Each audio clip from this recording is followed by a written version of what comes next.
Okay, Assalamualaikum everyone, whoever is joining right now. Today we are going to take an as demo for speaking module. आप लोगों को एक overview दिया जाएगा, एक इंसाइट दी जाएगी कि आपको स्पीकिंग में क्या क्या आपको क्या किस तरह से एक्चुअली प्रैक्टिस करनी चाहिए, किस तरह से शुरुआत करनी चाहिए, और एक अंडरस्टैंडिंग दी जाएगी कि पार्ट 1 में, पार्ट 2 में, पार्ट 3 में, तीनों में आपको किस तरह परफॉर्म करना चाहिए, किन चीजों का ख्याल रखना चाहिए।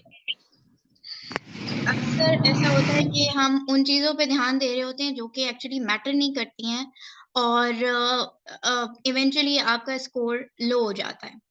जबकि स्पीकिंग ऐसा मॉड्यूल है जिसमें अगर आपका 0.5 भी ज्यादा आ जाता है तो वो आपका ओवरऑल बैंड जो है इंक्रीज कर देता है, which is obviously we all need. हमारी रिक्वायरमेंट पूरी हो सकती है अगर सिर्फ एक 0.5 भी ज्यादा आ जाए, और अगर आपकी रिक्वायरमेंट से ज्यादा भी आ जाए तो ऑब्वियसली वो आपके लिए बेनिफिशियल ही रहेगा। तो स्पीकिंग ऐसा मॉड्यूल है जिसपे आप काम करके आराम से अपना ओवरऑल बैंड स्कोर बढ़ा सकते हैं। सबसे पहली चीज जिसको मैं आज डिस्कस करूंगी वो है to you have to understand the format, because speaking का फॉर्मेट जो है वो एकेडमिक्स के लिए और जर्नल ट्रेनिंग के लिए, यानी आप चाहे स्टडी पर्पस के लिए जाने वाले हों और आपने एकेडमिक आइल्स के लिए अपेयर होना हो, या आपने जर्नल ट्रेनिंग आइल्स के लिए अपेयर होना हो, दोनों के लिए सेम फॉर्मेट है, सेम मार्किंग क्राइटेरिया है, उसमें कोई भी डिफरेंस नहीं है। वरना रीडिंग के लिए अलग है और लिसनिंग के लिए भी पॉइंट्स स्कोर्स जो हैं डिफरेंट हैं जनरल ट्रेनिंग के। और टास्क 1 जो है राइटिंग का, वो भी जनरल ट्रेनिंग का डिफरेंट है। Everyone please, Kamal please mute your mic. Yes. So आपका क्या कहते हैं, एक अंडरस्टैंडिंग होनी चाहिए, क्योंकि आपका स्पीकिंग जो है वो एक सेपरेट डे में होगा, वो सेम डे पे नहीं होता। राइटिंग, रीडिंग, लिसनिंग टेस्ट जो होते हैं वो एक ही दिन पे होते हैं। अक्सर या तो ये 1 दिन पहले या 7 दिन पहले आपका हो जाता है टेस्ट, या आपके जो मेन टेस्ट डे है यानी बाकी 3 मॉड्यूल्स के टेस्ट के 7 दिन बाद होता है। और आपका पूरा टेस्ट जो होता है स्पीकिंग का वो रिकॉर्ड होता है बाकायदा। तो एक जो मिसकंसेप्शन है दिमाग में हम लोगों के, स्पेशली एशियंस के, क्या कहते हैं, जो एग्जामिनर होता है वो अपनी तरफ से ना हमारे स्कोर डिडक्ट कर देता है, because he don't want us to leave the country. So ऐसा कुछ भी नहीं हो सकता। एग्जामिनर जो होता है वो एक, you can say, is just a dummy, but he can actually play a main role अगर आप उससे एक अच्छी कन्वर्सेशन बिल्ड कर लेंगे, जो कि आपको एक्चुअली स्पीकिंग में करनी है। स्पीकिंग में कोई भी बहुत ही exceptional idioms, phrasal verbs, obviously they mean a lot, क्योंकि वो आपकी वोकैबुलरी रेंज को ऑब्वियसली उसको डिस्प्ले करता है। क्योंकि जितनी ज्यादा आप रेंज ऑफ वोकैबुलरी शो करेंगे तो ऑब्वियसली आपके उसमें लेक्सिकल रिसोर्स में मार्क्स अच्छे आ जाएंगे, बिकॉज हमारे पास जो क्राइटेरिया है उसमें जो 4 चीजें से आती हैं उसमें लेक्सिकल रिसोर्स भी मैटर करता है स्पीकिंग में। तो लेकिन मेनली अगर आपने अच्छी कन्वर्सेशन बिल्ड कर ली अपने एग्जामिनर के साथ, तो जी you are good to go. So format में आपको सिर्फ सिंपल ये चीज समझनी थी कि आपको क्या कहते हैं, सिर्फ 11 टू 14 मिनट्स का, मैक्सिमम 15 मिनट्स का आपका टेस्ट होता है और 3 पार्ट्स में आपका टेस्ट लिया जाता है। So let's begin with the part 1 and understand what part 1 is. Okay, so part 1 actually जो होता है वो 4 टू 5 मिनट्स का होता है, और उसमें जितने भी क्वेश्चंस होते हैं वो सिर्फ आपसे ही रिलेटेड होते हैं, आपके अलावा कुछ भी नहीं पूछा जाएगा। आप कौन है, आपका क्या करते हैं, आप पढ़ते हैं या आप काम करते हैं, आपकी क्या जॉब है, या आपका घर कैसा है, how is your home, where you live, and आपके नेबरहुड के बारे में बात हो जाएगी, आपके सोसाइटी से रिलेटेड बात हो जाएगी, आप यानी यू कैन से you live in a downtown, or you live in a outskirt, so you have to actually elaborate everything regarding your hometown. फिर आपकी family, that how many siblings you have, आपकी parents से बात हो सकती है, आपके रिलेटिव्स में आपका कितना मिलना जुलना है, या कोई इवेंट से रिलेटेड बात हो जाएगी, how you celebrate all the festivals, इस तरह की कोई बात हो जाएगी। फिर आपकी लाइक्स और डिसलाइक्स क्या हैं, और आपके यानी आप बहुत ही इंट्रोवर्ट हैं, आप एक्सट्रोवर्ट हैं, और या आप यानी you have to display your personality in the part 1। इसके अलावा कोई भी बात नहीं होगी। सो ये जो होते हैं, ये क्वेश्चंस बड़े इजी क्वेश्चंस होते हैं, बिकॉज़ ऑब्वियसली हर बंदे को अपने बारे में तो पता ही होना चाहिए ना। आपके पास एक कंप्लीट इनसाइट होनी चाहिए आपके होम टाउन से रिगार्डेड, आपके होम से रिगार्डेड, आपके फैमिली से रिगार्ड। सो अगर कोई चीज़ नहीं भी है ना, तो you have to learn creating story, because story creation is a main thing. अगर आपके पास नहीं है, so you have to start doing it.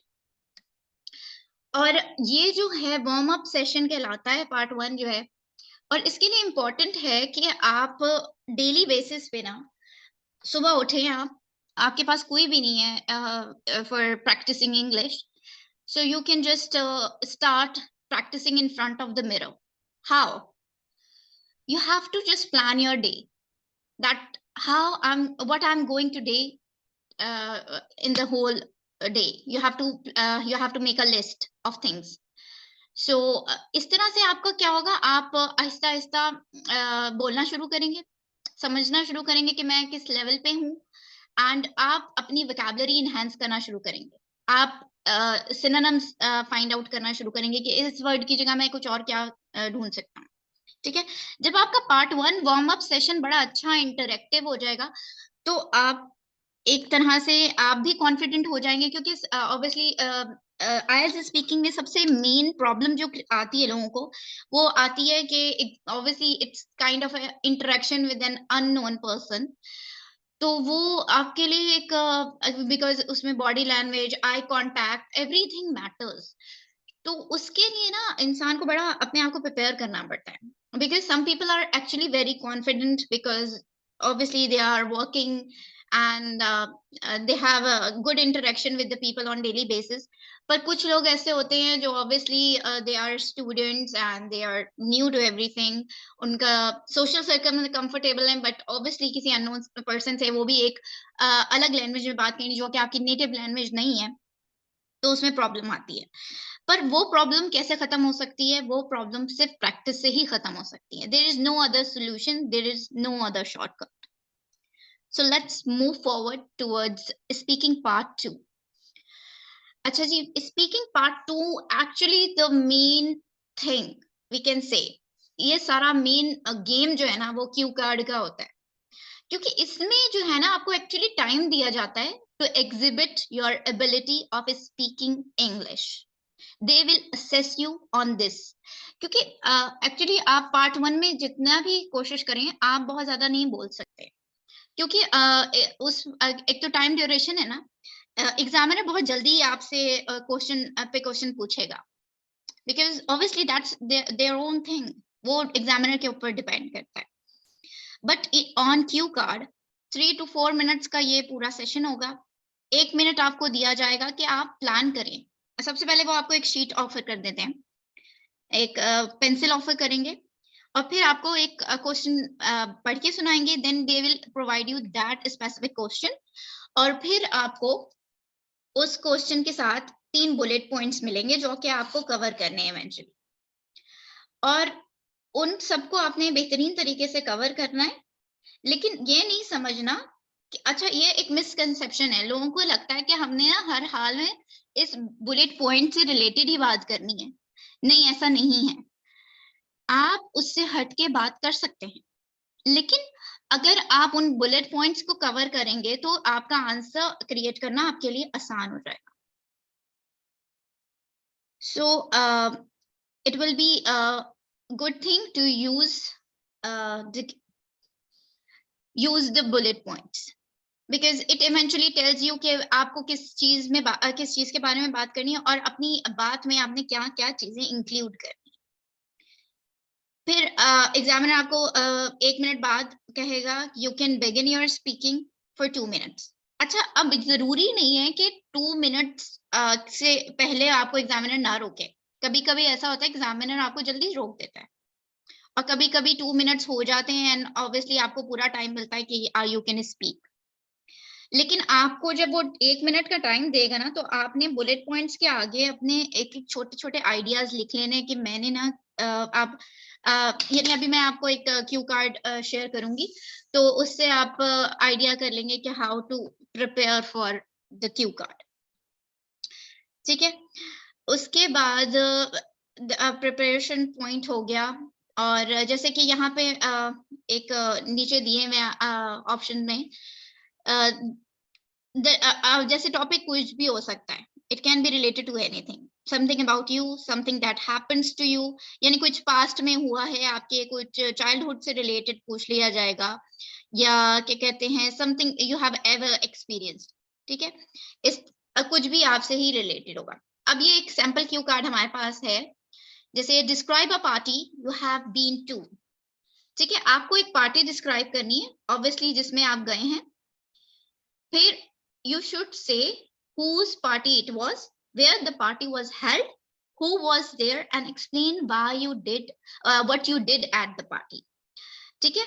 अब आपको ये सारी चीजें डिस्क्राइब करनी है eventually, because without covering the अच्छा इवेंचुअली अगर आप बोलना शुरू करें ना और आप सही इंग्लिश बोल रहे हैं तो इवेंचुअली आप इन सारे टॉपिक से रिलेटेड ही बात करेंगे, यानी ये जो बुलेट पॉइंट्स दिए हुए हैं उसके बगैर मैं कहती हूँ शायद ही बात कंप्लीट होती है। अगर आप अपने नॉर्मल कन्वर्सेशन में भी देखें ना तो आप अगर एक अच्छा स्पीकर है, अच्छा भी नहीं समझे एवरेज स्पीकर भी है, तो वो ये सारी बातें करेगा कि हुज़ पार्टी इट वाज़। आपकी शुरुआत ही इसी से होगी कि हू इनवाइटेड यू। आप ऑब्वियसली यही बताएँगे कि one of my friends invited me और सम रिलेटिव इनवाइटेड मी, इस तरह की बात करेंगे ना।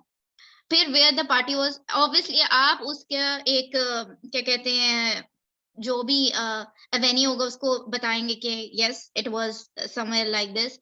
फिर किसकी पार्टी थी ये भी बताएँगे, कौन-कौन आया था। सो एक्चुअली आपको सारी यही चीज़ें डिस्क्राइब करनी है। अब आपने शुरुआत कैसे करनी है जैसे, आप कह सकते हैं I have celebrated many parties in my life. But here I would like to talk about a birthday party which I enjoyed a lot. ठीक है, अब आपने अब जब आपको ये 1 मिनट मिलेगा ना तो आपने जल्दी से डिसाइड कर लेना है क्योंकि हो सकता है कि वो इवेंचुअली उस टाइम पे आपको समझ ना आ रहा हो कि मैंने क्या कहते हैं कोई पार्टी अटेंड की है, नहीं की है, नहीं कुछ भी नहीं, अपनी क्रिएशन शुरू कर दें उसी वक़्त। और सबसे ज़्यादा आइडिया क्या होता है कि अपने आप से रिलेटेड करना है। हर चीज़ अपने से शुरू करनी है। अब कोई भी ये तो बड़ा आसान सा टॉपिक आया हुआ है ना, कुछ भी आ जाता है, कुछ भी आ जाता है ना। सबसे पहले आपने अपने इर्द-गिर्द से ही बात शुरू करनी है, अपने घर से, अपने रिलेटिव से, अपने बहन-भाइयों से, अपने फ्रेंड्स से, ठीक है? कोई भी टॉपिक आ जाए, अपने आप से ही शुरू करिएगा। Find out the idea closest to you, ठीक है? ये अपने दिमाग में आपने रखना है। जैसे आपने कह दिया कि ये एक जर्नल स्टेटमेंट होगी कि I have celebrated many parties in my life of course when you are growing up and you're from a privileged family always get a chance to be in a party, or you can say I'm not a person who likes to go to the party, but once I went to the party and it was my friend's birthday and he insisted me to join because I was not a person ever to attend a party because I'm always considered to be an introvert.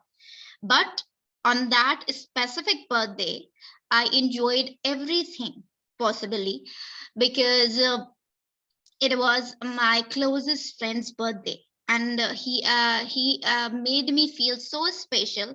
Instead I really want him to make him feel special, but it was actually the opposite. So you can say it was the party was organized by him in the farmhouse, and he belongs to from one of the most eminent families of the city, and that's why he's being very privileged. So, and then you can say there were actually many people were invited in his party. So you can actually explain the whole menu. Menu में क्या क्या था? What are how many dishes are there? How many desserts are there? which drinks you like, and how was your whole experience. So eventually आपने पूरा एक description देना है एक पार्टी का, कुछ भी, यानी कोई भी, ऑब्वियसली एक जर्नल व्यू तो सबके पास होता है ना, तो एक जर्नल व्यू से आपने अपनी स्टोरी बिल्ड करनी है, ठीक है। सो मैं ऑलरेडी इसको एक्सप्लेन कर चुकी हूँ कि आपने 3 बुलेट पॉइंट्स को कवर कर सकते हैं आप, लेकिन उसके अगर 3 बुलेट पॉइंट्स, ये सबसे मेन बात है कि आपने ना, you should talk about, but means 3 bullet points के बारे में बात जरूर करनी है, बट उसमें रिजिडली स्टिक नहीं रहना। जरूरी नहीं है कि अपने आप को फोर्स करें कि भाई मैंने तो इसी से बात करनी है, इसके अलावा तो मुझे कुछ नहीं आता। नहीं, ऐसा नहीं करना। उस वक्त आपने बुलेट पॉइंट का इस्तेमाल करना है जब वो टॉपिक आपका बहुत ही अजीब सा हो, जिसमें आपको हो कि यस, मेरी तो कोई क्रिएशन काम ही नहीं कर सकती और मैंने इसी के इर्द गिर्द बात करनी है, बिकॉज यही मेरा सहारा है। और एक्चुअली ये सहारा ही होते हैं, ये एक्चुअली आपको सपोर्ट है कि you can start creating your ideas with these bullet points. अच्छा जी, टॉपिक सेंटेंस जो है ऑब्वियसली आपका क्यों होता है कि जैसे कि इसमें जो हमारा मैंने आपको सैंपल दिखाया, आपको क्यों मिल जाता है कि डिस्क्राइब अबाउट अ पार्टी, तो this is your keyword, you have to actually talk about that specifically, ठीक है। तो अब जैसे कुछ लोगों को आ जाता है क्वेश्चन कि regarding talk about, describe about a person who enjoys gardening, so you or who likes to grow plants, so you people actually start being very nervous and being very anxious, and they think like, oh my god, I don't know anything about plants, I never thought about plants.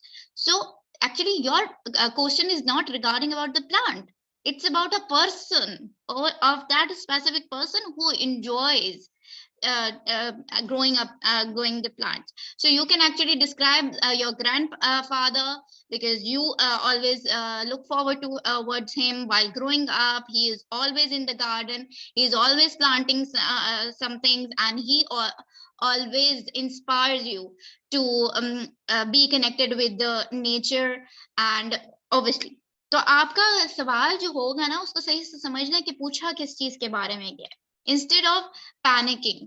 अपने आप को हौसले से, वो जो 1 minute दिया जाएगा ना क्यू कार्ड के लिए, उसमें क्वेश्चन को सही से तरीके से समझना है, बुलेट पॉइंट्स का सही से तरीके से इस्तेमाल करना है, और फिर इंशाल्लाह आपका जो है क्यू कार्ड का क्वेश्चन बेहतरीन तरीके से हो जाएगा। अच्छा, सब कहते हैं कि क्यू कार्ड बड़ा मेन चीज है, बट व्हाट आई फील, जो आपका ये पार्ट 3 है ना, ये सबसे ज्यादा डिफिकल्ट होता है, क्योंकि इसमें जो होता है ना, फॉलो अप क्वेश्चंस होते हैं। अच्छा, फॉलो अप क्वेश्चंस क्या होते हैं? वो क्यू कार्ड से रिलेटेड ही होते हैं। अब क्यू कार्ड आपका हो गया, ठीक है, हमने सारी पार्टी की बातें करी, अब उससे फॉलो अप क्वेश्चंस ही होंगे। तो आपको आपको बहुत ज़्यादा आपके आइडियाज़ क्रिएट करने पड़ेंगे, क्योंकि एक ही चीज़ के बारे में कंटीन्यूअसली बात हो रही है। अच्छा, ज़रूरी नहीं है कि पार्टी से रिलेटेड जैसे क्वेश्चन आया आपको क्यू का, तो उससे सारे क्वेश्चन अब पार्टी से रिलेटेड ही पूछते जाएँगे वो। वो कुछ स्विच करते रहेंगे दरम्यान में। कोई एक टॉपिक क्या कहते हैं ऐड कर देंगे या 2 ऐड कर देंगे, इट डिपेंड्स, ठीक है? आपके लक पे डिपेंड करता है कि आपका क्या टॉपिक आया है, और फॉलो अप क्वेश्चंस आपको उस स्पेसिफिकली टॉपिक से रिलेटेड आए हैं या किसी और टॉपिक से रिलेटेड आ जाते हैं, ठीक है। अब जैसे according to my own experience, मुझे क्या कहते हैं डिफरेंट टॉपिक्स आए थे, 3 टॉपिक्स कवर किए थे, जैसे टाइम का आ गया था, फिर टेक्नोलॉजी का पूछा उन्होंने, फिर again they I asked about the time, and then they talk about the modern era, के मॉडर्न एरा में टेक्नोलॉजी की वजह से किस तरह की एडवांसमेंट होगी, यानी मल्टीपल व्यूज उन्होंने लिए थे मेरे। तो it's completely depend on your questions, यानी अब एग्जामिनर अपनी तरफ से आपसे कोई सवाल नहीं पूछ सकता, ठीक है। उसके पास एक क्वेश्चन पेपर होता है, उसी में से उसने क्वेश्चंस आपसे पूछने, ठीक है। तो इस तरह से नहीं होगा कि भाई कुछ भी क्या कहते हैं आपसे पूछ लिया जाएगा। जो भी आपका क्वेश्चन आएगा आईडीपी या ब्रिटिश काउंसिल की तरफ से, उसी से आपसे क्वेश्चन पूछे जाएंगे। So here are the few follow up questions we can discuss. जैसे हमने अभी पार्टी के टॉपिक का क्यू कार्ड हमारा आया, तो आपके कुछ क्या कहते हैं पार्टी क्वेश्चंस ऐसे हो सकते हैं, ठीक है। When do people usually have parties in your country? ठीक है, आपको एक्सप्लेन करना है पार्टी से रिलेटेड ही क्वेश्चन। अब आप क्यू कार्ड में तो पूछ लिया गया आपका अपना एक्सपीरियंस, ठीक है। अब आपसे फॉलो अप क्वेश्चन जो है वो इस तरह से रिलेटेड हो सकते हैं कि क्या कहते हैं, यूजुअली आपकी कंट्री में कब पार्टीज होती हैं। So let's make this conversation interactive and I want to ask you to please participate. When do people usually have parties in your country? Yes, Aves.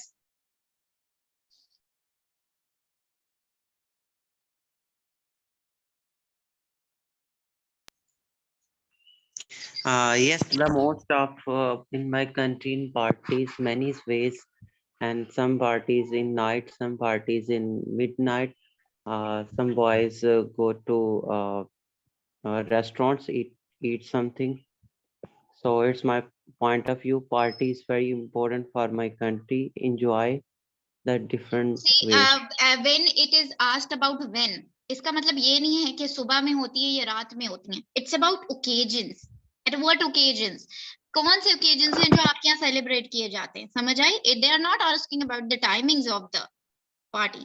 You have to understand the question completely. ठीक है, when do people usually have parties in your country? What are the occasions they celebrate? So they have parties on birthday parties. They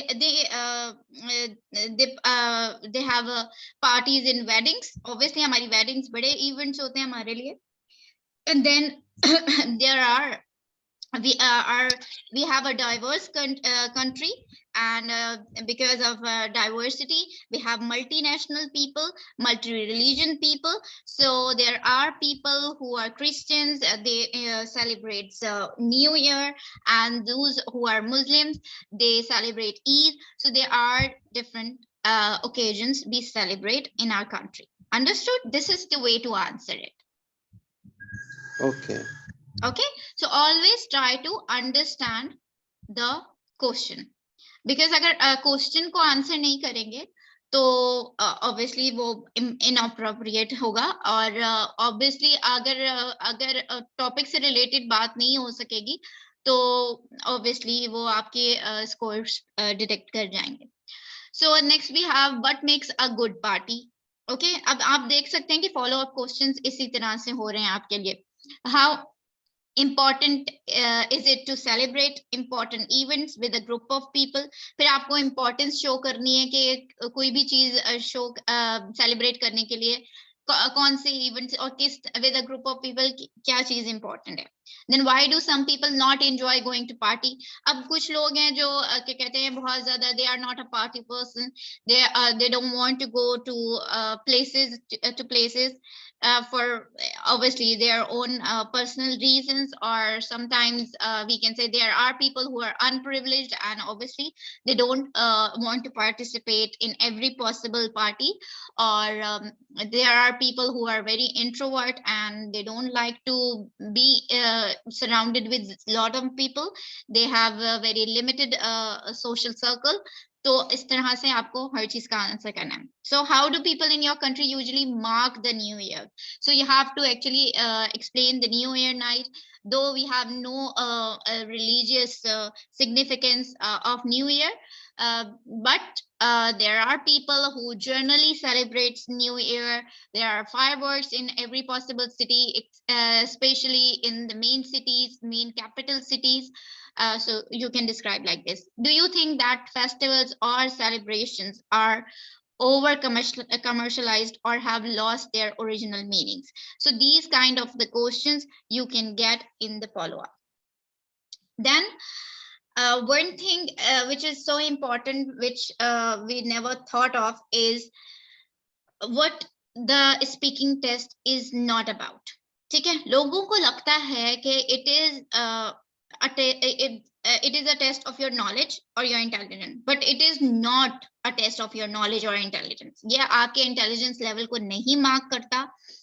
अब जैसे कोई भी बंदा किसी भी faculty से जाता है, उसको अपनी फैकल्टी के हिसाब से अपनी चीजें पता होंगी या जर्नल ओवरव्यूज होंगे. ठीक है, तो आपके पास कोई भी क्वेश्चन आ जाता है और आपको उससे, जैसे आर्ट से रिलेटेड एक साइंस स्टूडेंट को क्वेश्चन आ जाता है, तो वो इजीली उसको कह सकता है एग्जामिनर को आंसर करने के लिए दैट दो I am not an expert of this specific faculty, I never thought about it, and it's actually a difficult question for me, but however I will answer about it. तो आपने actually उनको explain कर देना है कि I am not an expert, लेकिन जहां तक मेरी नॉलेज है उसके अकॉर्डिंग ये आंसर बनता है, ठीक है, उस हिसाब से आपने आंसर देना है। फिर you are not expected to be an expert on the subject, जैसे कि मैंने बताया आपने डिस्प्ले कर देना है, आपको एक्सपर्ट होने की जरूरत नहीं है, आपको फिलोसफी नहीं झाड़नी, आपको सिर्फ अपनी इंग्लिश बतानी है, आपको सिर्फ अपने टेंसेस सही रखने हैं, अपनी प्रोनाउंसिएशन सही रखनी है, अपना फ्लो सही रखना है, and you are good to go. आप अच्छा, एक और बात जो सबसे ज्यादा लोग सोचते हैं कि हमारे आइडियाज के बड़े पॉइंट होते हैं, नहीं जी, आपके आइडियाज के कोई पॉइंट नहीं होते, आपका कोई स्कोर नहीं होता कि आप बहुत ही एक्सेप्शनल आइडियाज निकालें। इसलिए मैंने कहा कि अपने नियरेस्ट, अपने आप से शुरू करना है। अपने कोई भी सवाल आता है ना, आपने अपने आप से आइडियाज क्रिएट करना शुरू करने हैं, closest to you, surrounded to you, आपकी सराउंडिंग में क्या क्या चीजें होती हैं, सिर्फ जर्नल एक ओवरव्यू फौरन अपने दिमाग में लेके आ जाना है, ताकि जो भी हो उस वक्त आप नेचुरल फ्लो में बात कर सकें। और एग्जामिनर को आपसे कुछ भी लेना देना नहीं है। They doesn't care about you, what you are, what you know, they have nothing to do. Okay, और आपके रिकॉर्ड हो रही है वॉइस, आपकी पूरी कन्वर्सेशन जो एग्जामिनर के साथ होगी वो रिकॉर्ड होगी, and they will assess you on that, और उसके बेसिस पे आपको आपका रिजल्ट स्कोर मिलता है। आपने से फ्लुएंसी पे, कोहेरेंस, कोहेजन पे, लेक्सिकल रिसोर्सेज पे और अपनी ग्रामेटिकल रेंज पे काम करना है, बिकॉज इसी पे, यही 4 क्राइटेरियाज हैं जिनकी बेसिस पे आपको असेस किया जाता है, आपकी स्पीकिंग एबिलिटी को, एंड आपको आपके स्कोर प्रोवाइड किए जाते हैं। So any questions you have, you can ask because the session is done. Here we will end the session and the demo. If you have any Okay. queries, you can ask. Writing problem थी थोड़ी सी। Yes, please.